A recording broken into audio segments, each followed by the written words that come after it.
Saya lanjutkan ke Pak Dendi. Pak Dendi tadi dua pertanyaan sederhana sebenarnya. Yang pertama soal dua orang di luar jam besuk yang datang. Jangan-jangan itu kebohongan. Yang disampaikan oleh Bang Rasman. Kemudian pertanyaan kedua, kenapa kemudian daftar kasbon, daftar utang, itu hanya disimpan di Agustus 2016. Setelahnya tidak. Daftar kasbon itu menunjukkan bahwa Peggy berada di Bandung. Dan ketika daftar utang itu benar, maka sangat mudah untuk mematahkan bahwa Peggy bukan pembunuhnya karena pembunuhan terjadi di Cirebon. Nah, pertanyaannya, kenapa daftar utangnya itu hanya ada di Agustus 2016? Setelahnya nggak pernah ada lagi. Silakan. Baik. Ini pertanyaannya masalah rekap gaji, berarti Bang ya? Tadi Dan dua orang tadi. Kenapa? Dan dua orang tadi yang di luar jam besuk. Dan dua orang Polda tadi Jabar, yang di luar jam besuk. Ini perjalanan saya dari Bandung ke Jakarta. Bercerita di mobil. Kebetulan besuk diantar tim dari kantor kami. Jadi saya tidak mendampingi. Cerita di jalan di mobil, Pak, sewaktu saya besuk, secara fisik Peggy sehat. Tapi kelihatan dalam tekanan secara psikis. Satu lagi ada kejanggalan. Malam kemarin ada dua orang datang mengaku suruhan dari pengacara Bu Yanti. Oke. Menyodorkan surat untuk ditandatangani. Ini keterangan daripada Pak Rudi. PS meminta untuk dibaca, tidak boleh. Ini menurut keterangan daripada Pak Rudi. PS menjelaskan bahwa orang dua tersebut meminta tanda tangan agar kamu diperingan hukumannya. Nah, terkait masalah dua yang abang tadi sampaikan, jangan ngarang. Silakan dicek CCTV. Mungkin di Polda ada CCTV. Apakah benar? Itu yang pertanyaan orang dua itu. Dan saya tadi pertanyakan kembali di perjalanan, benar apa yang disampaikan PS masalah tanda tangan tersebut? Benar. Sewaktu saya menjenguk, PS bercerita begitu. Di perjalanan coba kita telepon Bu Yanti. Di perjalanan telepon Bu Yanti. Saya tanya ke Bu Yanti, Ibu, apakah Anda menyuruh timnya untuk datang ke Polda, dua orang mengutus untuk meminta tanda tangan PS? Tidak ada. Silakan diklarifikasi. Enggak. Oke, bisa saya jawab. Sebelum Pak Edi ya. Itu Senior saya yang nih. itu dulu ya. Sebentar Pak. Begini, kita kan orang hukum Pak. Kalau belum pasti diletup-letupkan begini itu yang repot. Nah, sementara pengacaranya Peggy kan bukan Bapak. Maaf ini ya. Bapak pengacaranya Pak Rudi. Pak Rudi ini belum ada apa-apa sebenarnya ini Pak. Udah menunjuk pengacara. Nah, kecuali besok dia terkena dengan kasus KTP ganda ini misalnya, baru dia perlu Bapak dampingi gitu Pak. Nah, yang kedua, kalau itu ada paksaan, pasti nanti Peggy cerita dengan pengacara hari ini yang besuk dia. Kan pengacaranya banyak banget, 70 orang. Ya. 70 orang, Pak. Peggy. Iya. Peggy 70 orang. 70 orang, Pak. Betul kan, Pak? Mendekati 70 kan? Betul. Nah, jangan Bapak yang bicara, biar mereka yang bicara nanti cross-check. Bukan Nah, kami jadi yang maksud saya berbicara. gini, Justru ini awalnya ngerti, ini menyampaikan. Ngerti. Ya. Cuma artinya itu memang sebentar, itu Pak, sebentar, Pak. haknya. Bapak tadi cerita bahwa beliau ini ketika bezuk anaknya, Ya, Peggy cerita itu, Ya. ya kan? Baru tadi Bapak cross check. Menurut saya sebagai seorang lawyer profesional harusnya itu Bapak perdalam dulu, baru lempar di sini Pak. Kalau enggak muncul begini lagi. Nah, pertanyaannya saya tanya Bapak sebagai lawyer, bolehkah orang masuk malam-malam ke sana tanpa izin dari jam bezuk? Boleh? Mungkin Bukan, kan saya tanya Bapak, tidak boleh kan? Nggak boleh. Kan Tidak kemarin boleh. waktu Berarti kalau bukan itu berarti bukan lawyer. Bukan lawyer. Kalau begitu siapa? Silakan. Nah, kalau dia belum tahu enggak usah dilempar. Nanti juga pasti bakal ketahuan. Kenapa? Kan nanti kalau dia diperiksa sebentar, Pak. Kalau dia diperiksa nanti di persidangan, atau dia nanti diperiksa oleh polisi, penyidik atau dilimpahkan ke kejaksaan, pasti ke lautan. Ini surat apa yang dia tanda tangani? Kalau itu benar, lakukan uji lab forensik. Tanda tangan itu baru pasti dapat, Pak. Baru apa enggak, Pak? Nah, yang jadi aneh bagi saya, kumpul-kumpul dokumen itu Agustus di bulan tahun 2016. Ingat kawan-kawan yang bawa naik sepeda motor. Sekarang saya mau aja tanya bawa dulu. istri saya minggu lalu lupa saya, Pak, jam berapa. Pak Edi. Oke. Ya, sebetulnya nih saya sampaikan ya apa yang disampaikan oleh Bang Rasman sebetulnya. Ini saya lihat ada upaya-upaya untuk mengaburkan fakta. Upaya mengaburkan fakta. Ya, ada upaya-upaya menyebarkan informasi yang menyesatkan di sini. Kenapa demikian? Karena tadi sampaikan bahwasanya ada orang masuk ke dalam. Kemudian pertama disampaikan tidak tanda tangan. Kemudian disampaikan lagi tanda tangan. Kalau kita tanda tangan pasti akan baca siapa yang meminta bantuan kepada kita tadi. Logikanya kan seperti itu. Ya. Cuma yang jadi masalah tadi sampaikan oleh Pak Rudi ya, bahwa saya tidak kenal. Saya tidak kenal dengan orang ini. Jangan sampai misalnya ini dipersepsikan kepada yang lain. Nanti masyarakat berpersepsi lain. Ya. Kalau memang kita tanda tangan, pasti tahu siapa yang buat minta surat ini. Gini. Iya, Gini, boleh. Pak. Karena kenapa? Maaf, Dia orang saya berkuasa. ralat. Ya. Saya konfirmasi lagi. Tapi akhirnya ditandatangani oleh Peggy. Ditandatangani ya. Tidak tahu apa yang ditandatangani. Menurut Jadi Peggy. kalau ditanda tangan, saya yakin pasti dia tahu siapa yang salah. Dan itu akan terbongkar. Pasti Tidak tahu. mungkin, Dari ya. mana abang punya kesimpulan seperti itu? Pasti, karena besok pasti akan muncul. Tidak akan mungkin bisa disimpan. Jadi Sekali dia siapa? tanda tangan. Dua orang misterius ini siapa? Membawa surat apa? Makanya inilah yang disampaikan. Ya, siapapun dia, kalau memang dia nyuruh, kemudian ditanda tangan oleh Peggy, itu pasti tahu. Ada namanya tercatat di situ. Jadi kalau misalnya disampaikan tidak tahu siapa orangnya, itu tidak mungkin. Dan dia orang dewasa, bisa menolak. Siapapun yang minta tanda tangan, berani menolak untuk tidak tanda tangan surat itu. Dan ini sekarang itu tidak bisa direkayasa apapun juga.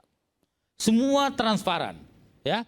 Jadi kalau misalnya kemarin saya lihat dari berbagai pemberitaan membantah, menolak, kemudian apa, tidak apa-apa. Saya ingatkan kepada Polri, kemarin polisi penyidiknya, bahwasanya jangan selalu mengandalkan masalah pengakuan. Buktikan kepada masyarakat bahwasanya harus buktikan berdasarkan penyidikan yang ilmiah. Baik, saya ingin menuju ke Pak Inspektur Jenderal Polisi Purnawirawan Anton Carlyan, Kapolda Jawa Barat, yang pada saat kejadian itu memimpin Polda Jawa Barat. Selamat malam, sehat selalu Pak Anton. Malam. Jenderal. Kang Aiman, selamat malam. Siap. Semuanya.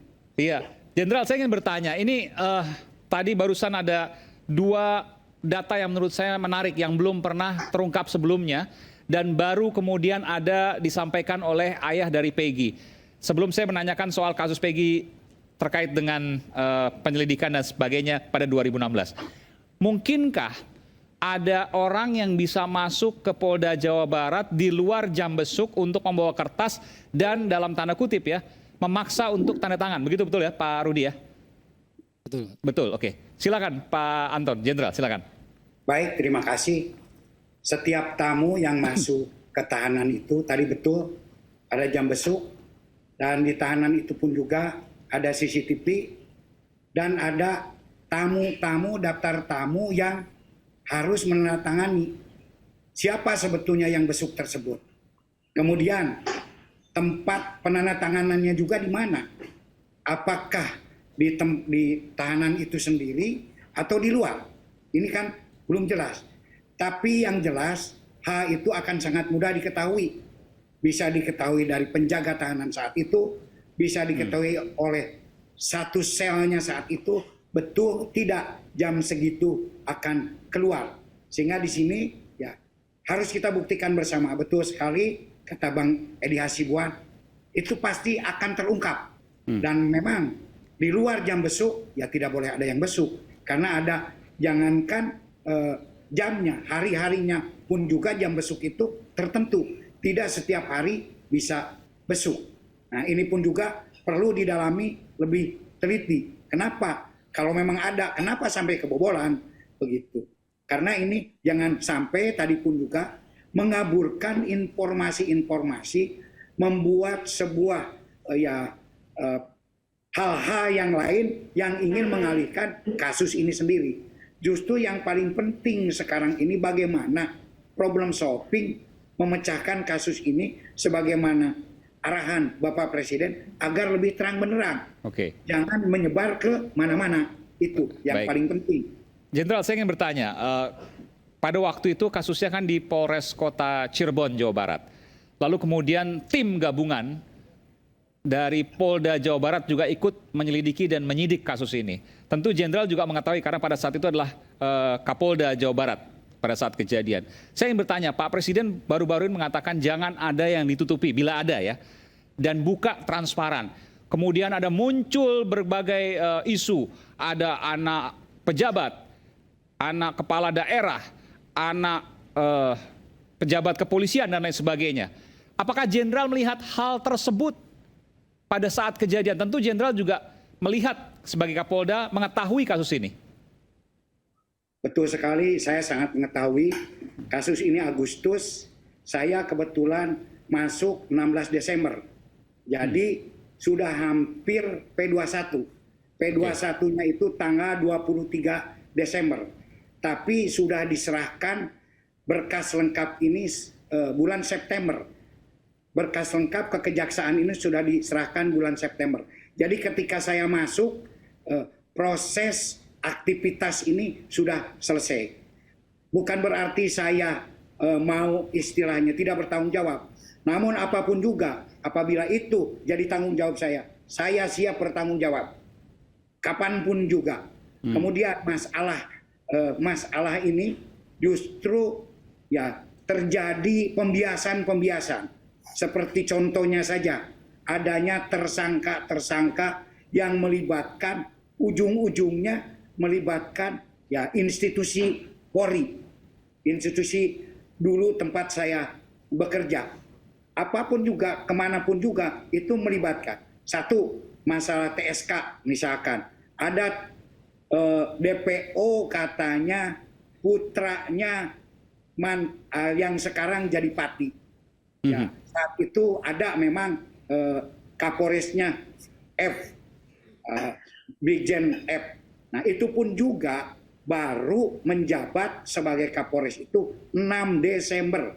Jadi sebelum kasusnya juga sudah hampir selesai. Dan saat itu memang yang bersangkutan punya putra. Kebetulan saya tahu, saya telusuri putranya ada 5.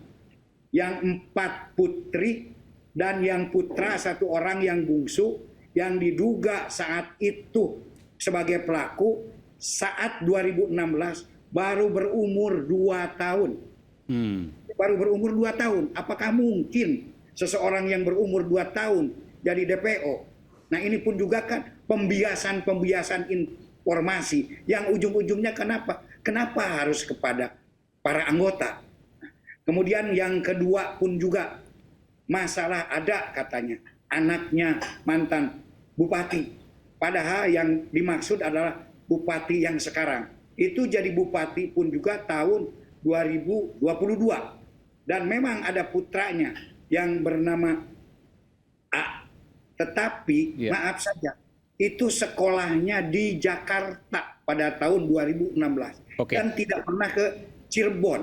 Bahkan ke tempatnya saya di kota Indramayu itu setahun sekali kalau ziarah atau Idul Fitri. Nah ini pun juga pembiasan kembali. Nah, kemudian masalah gabungan antara Polda dengan Polres Kota Cirebon ya, karena saat itu Polres Kota Cirebon itu memang betul. Kenapa sampai ada berdua? Karena saat itu dicurigai ada isu-isu bahwa ya orang tuanya korban E ikut campur.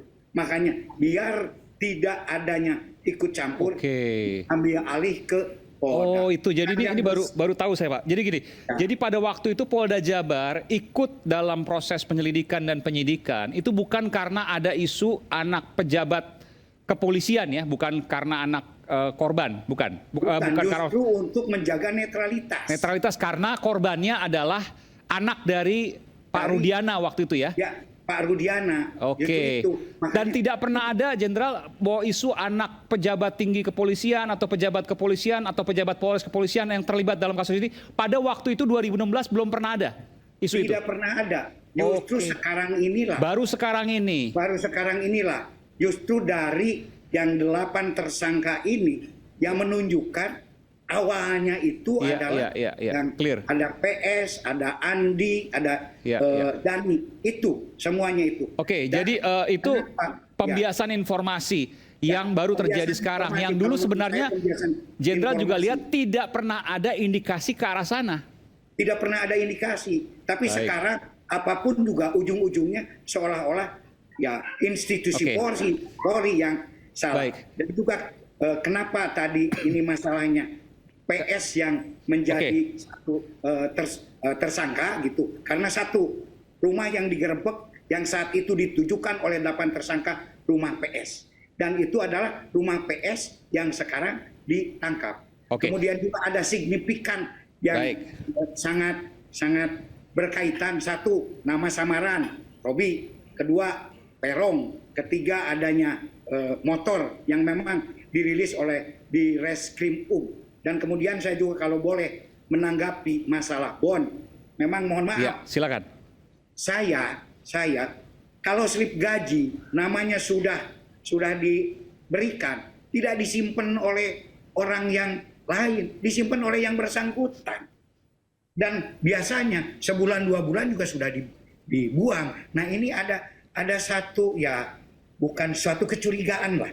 Ini ada rangkaian untuk membiaskan barang bukti dan Oke. men-setting tentang saksi-saksi. Ingat loh, bahwa saksi yang menunjuk PS ini adalah sahabat karibnya, temannya sejak SD dan SMP. Sehingga kualitas saksi di sini ini sangat kuat. Dan ini saya tanyakan kepada penyidik. Dan apabila itu salah, mereka pun juga akan terancam kalau memang menunjuk PS. Ternyata di pengadilan ini nanti bukan. Itu ada sumpah palsu. Ya. Sumpah palsu itu ancaman hukumannya 9 tahun. Oke. Termasuk kepada yang sekarang. Baik. Apabila mengemukakan bukti-bukti yang palsu, bukti-bukti yang dibuat, apabila nanti dituntut bahwa ini alat bukti palsu, bahwa ini kesaksian palsu, jangan lupa semuanya akan terkena tentang saksi palsu Kasus ini. palsu, oke. Jenderal, Memang saya ingin boleh- tanya, saya harus fair juga begini, Jenderal. Ah, Putusan atas nama Peggy Perong. Enggak, di putusan namanya Peggy Setiawan. Anda punya putusannya ya? Ada sebut nama Peggy, Jenderal. ya betul. Peggy Perong, iya. Itu ada di putusan hakim di tahun 2016.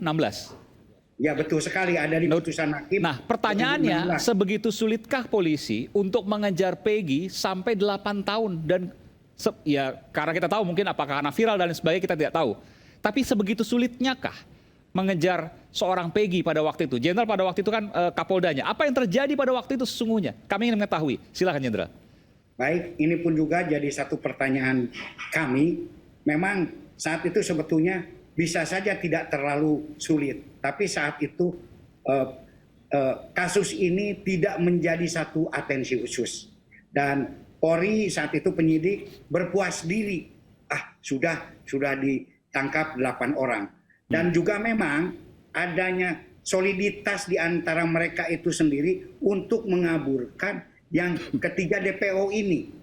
Sehingga di sini itu ya seperti yang sekarang 2 saja tidak bisa ya teridentifikasi. Kenapa? Karena antara satu saksi dengan yang lain itu berbeda-beda menunjuk identitas yang bersangkutan.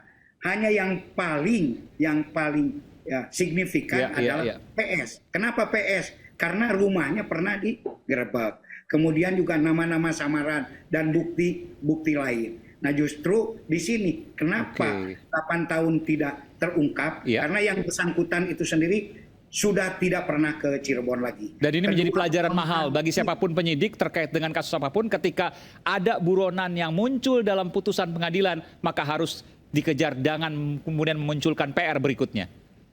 Betul sekali, seharusnya demikian. Nah, mungkin ini yang harus kita koreksi. Makanya saya menyarankan agar diadakan audit investigasi apakah ada kesalahan atau tidak Terhadap di sini. penyidikan ini. Ya, terhadap penyidikan ini. Biar jelas, biar terang benerang, biar nanti jangan masyarakat menuduh-nuduh saja. Tapi di sini Iya, pun iya, juga iya. polisi adanya satu kesulitan. Iya. Karena yang jelas untuk sketsa saja susah. Karena ditutup-tutupi oleh rekan-rekannya yang lain. Gitu. Sehingga Oke. kan di sini tadi ada ajas praduga tak bersalah. Oke. Dan yang bersangkutan pun juga mengganti nama sehingga kesulitan dan menurut tetangganya juga di sana Baik. bahwa ketika datang atau keluar itu selalu memakai masker sehingga tidak ketahuan gitu kan, itu salah satunya gitu kan yang Baik. menjadi masalah. Baik, terima kasih Inspektur Jenderal Polisi Purnawirawan Anton Carlian, Kapolda Jawa Barat. Pada saat kejadian Peggy Peron hanya selang beberapa bulan ya. Peggy Peron itu Agustus 2016, Pak Anton Carlian Desember 2016, betul ya. Kejadiannya Agustus 2016, Pak Anton Desember 2016. Betul demikian ya, Jenderal? Betul, tanggal 16 Desember 2016. P21-nya Hanya 23. Sebelum P21 saya itu. Oke, baik. Baru masuk. Baik. Baru masuk. Terima kasih atas informasinya. Terima kasih. Tentu berharga apa yang kemudian Jenderal sampaikan kepada publik. Sekali lagi terima kasih. Selamat malam. Sampai jumpa. Dan kita akan kembali saat lagi. Tetap bersama kami di Rakyat Bersuara.